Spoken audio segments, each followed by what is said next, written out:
I just like Tetris, you know? Today we're gonna play Tetris 99, and I'm gonna interview you. Yeah. So, number one, if you want to apply for this job, we'd like you to tell us about yourself.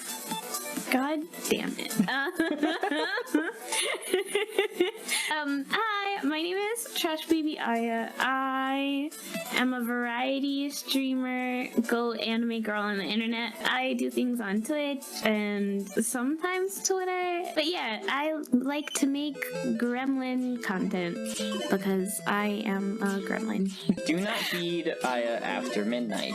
I don't like that movie, actually. I think that movie's scary. You've become the one thing you hate.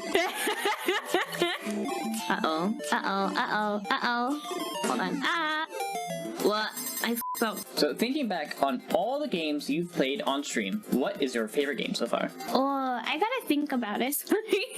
First, I have a terrible memory, and second, I've played a lot of games on stream at this point. I will do you a favor. I will look up your Twitch tracker. That would be helpful, except I started streaming on YouTube. Oh, no, what? I didn't know that. Yeah, wait, yeah, you can still do that, because I've been streaming on Twitch for a while now. But when I debuted on YouTube specifically, and then I only transitioned over to Twitch, I think after a couple of months of doing streaming on YouTube. I really enjoyed streaming on YouTube. I felt like the discoverability was a lot better. Like, I would get new people far more often than I get new people in my Twitch chat. Which is not to say that I don't get new people. I just think, like, tagging and stuff is different. Anyways, Wait a second. I'm looking at your stats, and going based on how many hours you've streamed, what would you think is your number one?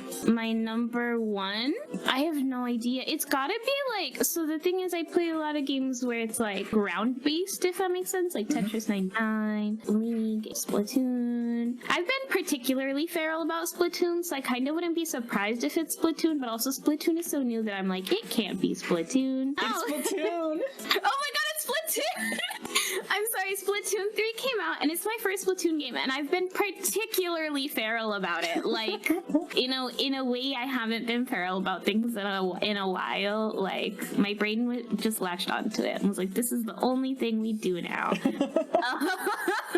But also, I've done, like, for example, I guess it doesn't surprise me all that much because Splatfest, for example, like, I streamed the whole weekend of Splatfest for, like, 8 hours each time. Oh my goodness. Like, you know what I mean? Yeah. So I'm not all that surprised.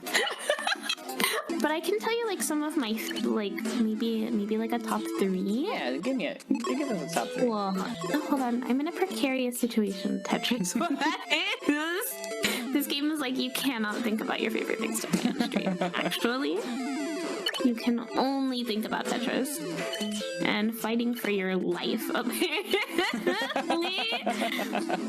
Which is strange, because usually with the bots, I'm like chilling, you know? Yeah, it kind of makes you wonder how you've been put in these precarious situations. Oh, it's my own hubris. I know exactly how. Oh, also, I wasn't targeting anybody, so that helps. Huh, I'm suddenly now in a precarious situation. Yeah? Let's see, I had a lot of fun playing Hades, which I never actually fully finished, and I don't know why.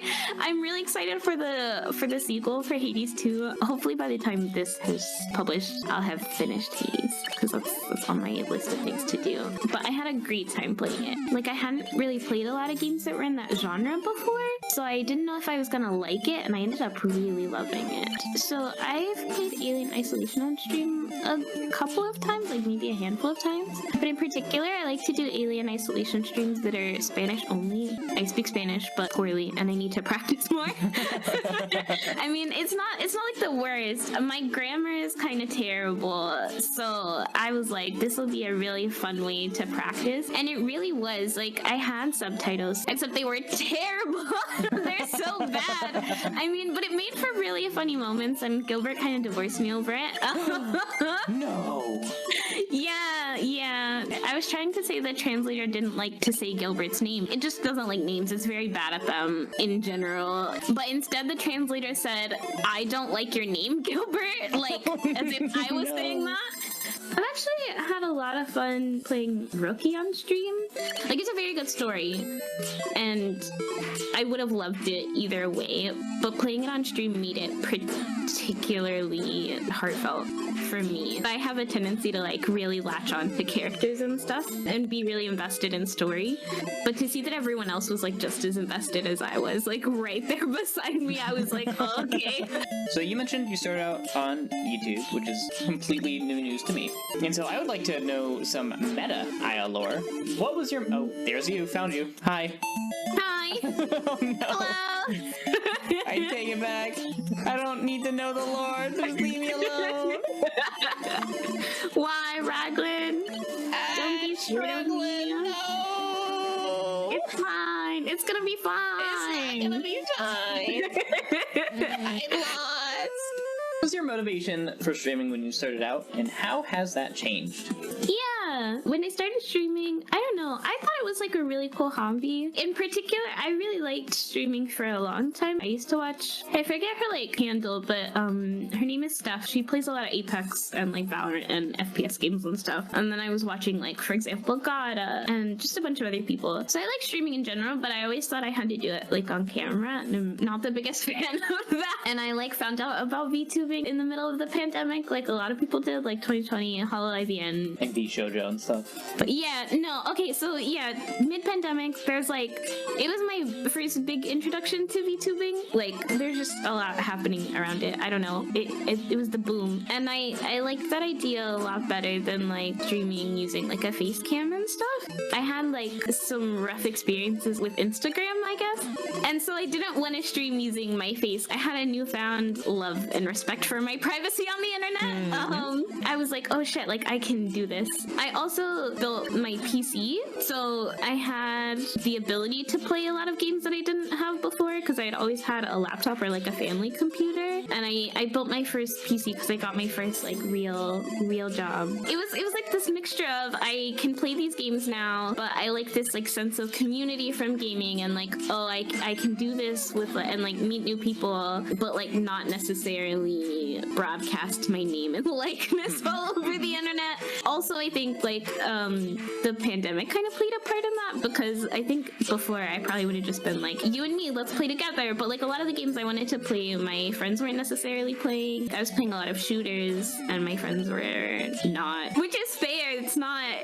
They're a very specific niche, I think. Yeah, it was this like weird mix of like pandemic, so a little lonely because I was about to graduate school and was like, I'm gonna start my adult life, and then the pandemic was like, haha, no. But like I had money for the first time and I had a PC and I was like, oh, like I can make new friends this way and do the thing I enjoy, but do it with other people in a way that I can't currently do. So when I started streaming, it was very much about that. I thought it was this really cool hobby. I wanted to try it. I wasn't even sure that I was going to stick with it because I have a really big tendency to pick things up and drop them after a while. I think the focus for me has shifted a little bit in that I still very much love that I get to meet people and like that I've grown a community now. Like it's a small community, but it's a loving community. I like want to foster that, but also I think it's become a really important creative outlet. I enjoy the things that I do. I enjoy like, oh god, that's you, isn't it? Yeah, no, I'm making this really hard for you. Cut that out! I'm switching to the YouTube like videos as like an extra form of that outlet, but I really like the interactivity of streaming in a way that like just making YouTube videos doesn't afford you in the same way. And I learned so much about like new games and the industry from like the people I meet and talk to and stream with, and it's good. Totally different topic, but also completely related to what we are doing. What first got you into Tetris? Oh, into Tetris. My mom had a Game Boy Advance Color. It was purple. I thought it was very cool and very fancy.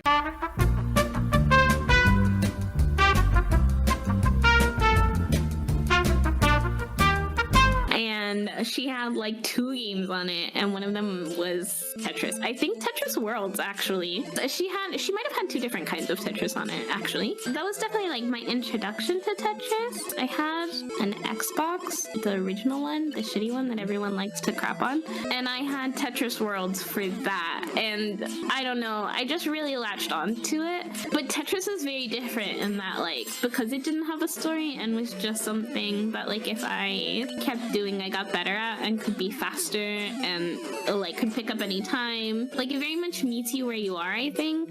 You know what I mean? Like, it'll build you up to a point where you can play it. And then you get to that point in Tetris where it's just, like, you can just go, and then you're like, oh god, what happened? Oh my god, the Tetris flow state is just... It's so good. It's so good.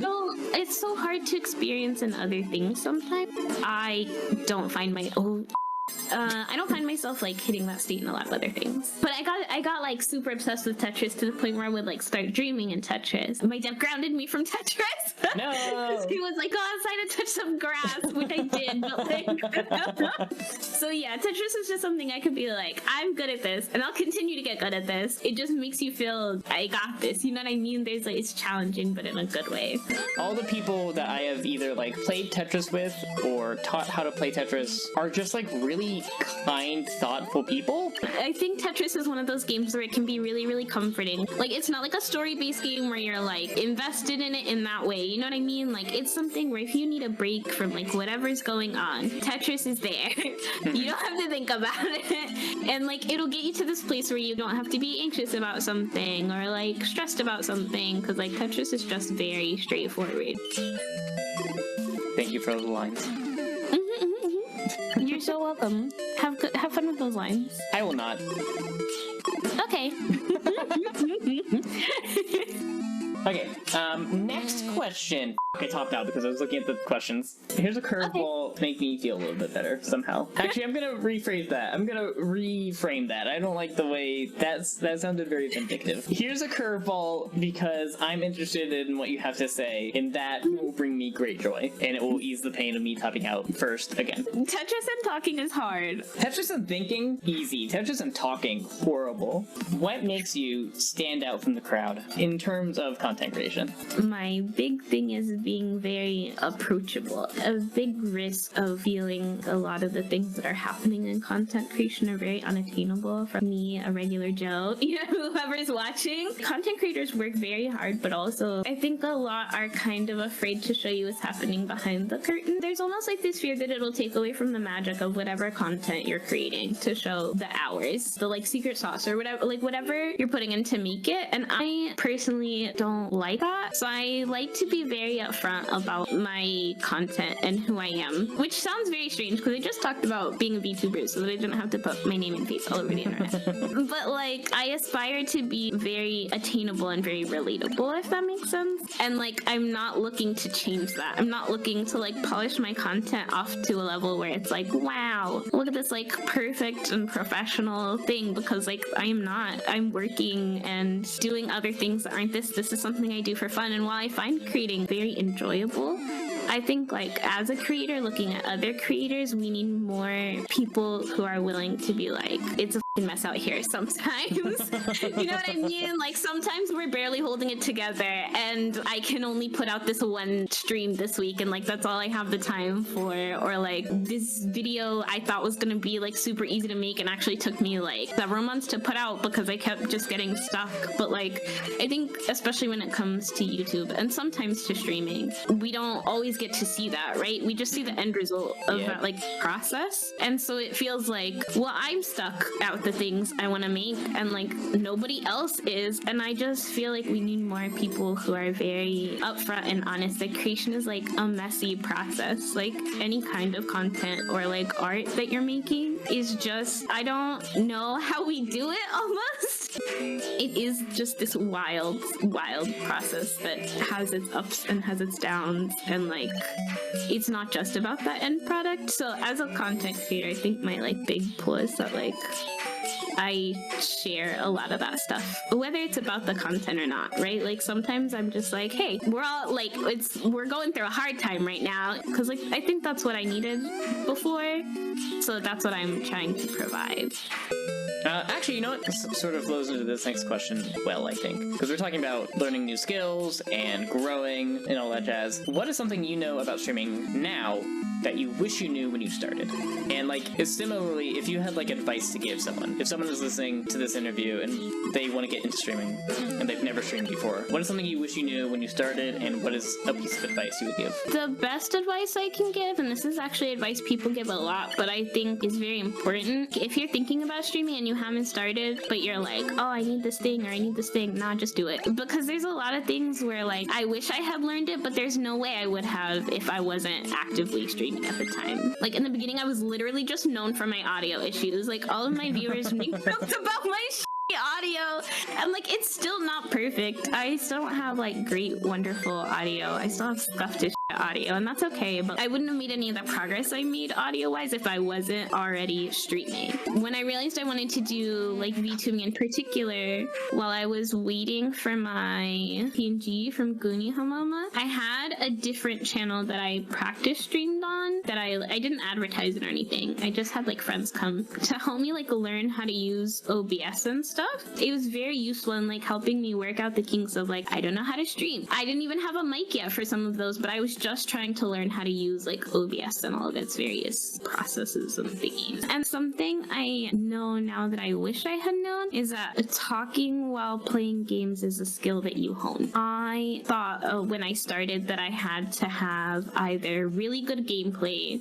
because people come to watch like beasts. No matter, like it doesn't matter if you are all that entertaining voice-wise, if your gameplay's entertaining. What, was it you? It was a rando. Oh! But they also have a goat. Amazing! Yeah, we found a random. But yeah, like I can't stress enough that you'll get better at it. Like it's something you very actively have to practice and very actively have to like work on and seek to improve in the ways that you want to improve. Like if, at the end of the stream, if you're like, oh man, chat was having this really good discussion and I missed it and I really wanted to like talk about this with them, but I didn't get the chance to, then that's where you need to go next. Build in the breaks for yourself. And like when you die, take a break, talk to chat if you're having a particularly difficult time. So for example, sometimes I'm having a hard time in Tetris and I'm like, okay, no talking, only Tetris, like I gotta live. Talking is certainly a muscle. Oh yeah. So like I'm an introvert. I usually don't talk much in my day-to-day. It is absolutely something you have to work on as an introvert. And if you don't stream for a bit, or if you don't make content for a bit and you come back to it, it's like, oh man. It's like riding a bike. Like you'll get back on there eventually, but it's gonna be a little wobbly at first. Sorry, I super cut you off. I'm being so rude. I'm sorry. No, I was done with that thought. You were. Oh, okay. Great. I'm glad. I'm dipped up. Oh, I see that. Thank you for all your badges. God damn it. I did it! Yay! Yay! They do not have a goat, notably. They have a koala. Oh, they do have and a baby koala. Oh, there's a baby koala. Yeah, that's one of the new like badges you get from Team Stuff, except I don't really play Team Stuff. Same.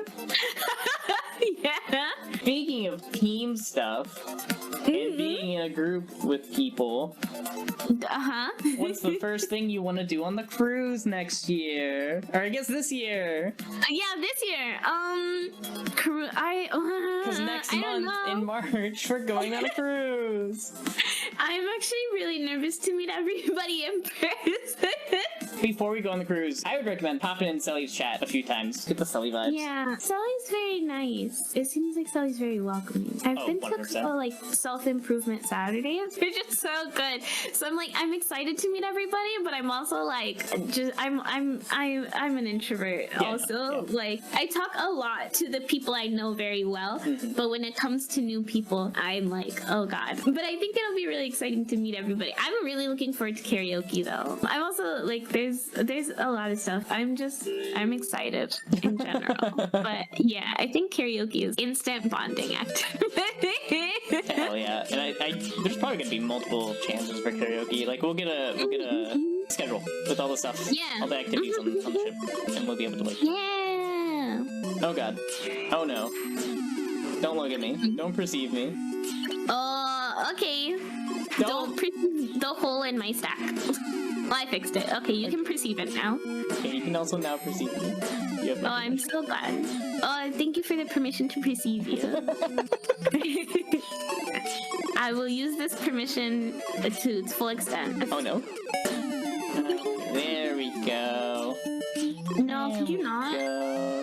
Don't. There we go, me. Let's go. Could we not go? Could we not go? Now we're going. No, I don't want to go I'm gonna take you anymore. for a ride. Da-da. Hey, Aya.